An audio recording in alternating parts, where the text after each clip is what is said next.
अनि अब मैले हजुरलाई अब कराएर थर्काएर यसरी भन्न सक्दिनँ होइन। अब मलाई एउटा गीत गाएर म गीतैबाट भन्छु जस्तो कुरो चाहिँ तपाईँले बुझ्नु है त। हस् अब बुढीले भन्न नसकेर मलाई डाइरेक्ट भन्न नसकेर यसले गीतबाट मलाई भनेकी हो भनेर त बुझ्न पर्यो होइन। यस हा हे बुढा जी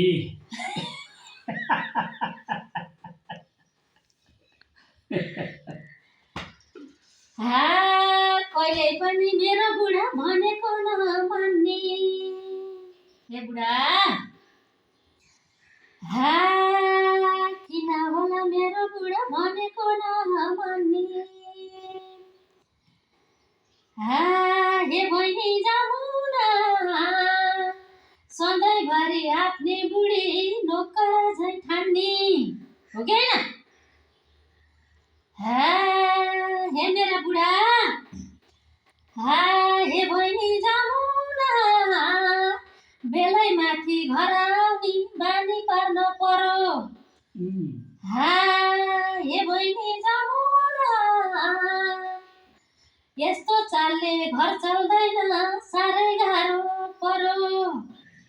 हा हे बहिनी जामुना अब एउटा केही न केही त गर्न हामीले पर्यो होइन त बुढा।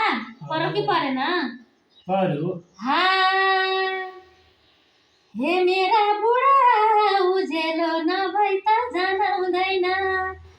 हे मेरा बुढा उजेलो नभई त कहीँ जान हुँदैन। सुनिराख्नु है, फेरि मैले अर्को गीत गाउँछु।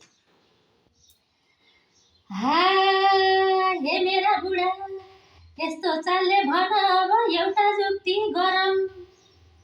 हा हे बहिनी जामुना सधैँभरि दुःखै दुःख सुखतिर सरम काम गरेर के केही गरेर होइन बुढा हो कि होइन।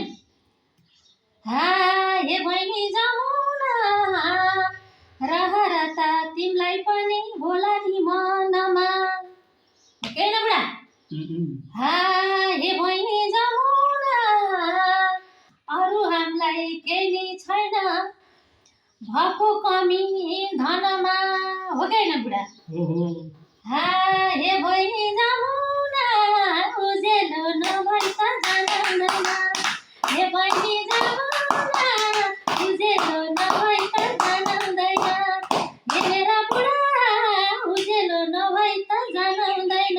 है बुढीले भनेको मान्ने है। अब टाइममा घर आउने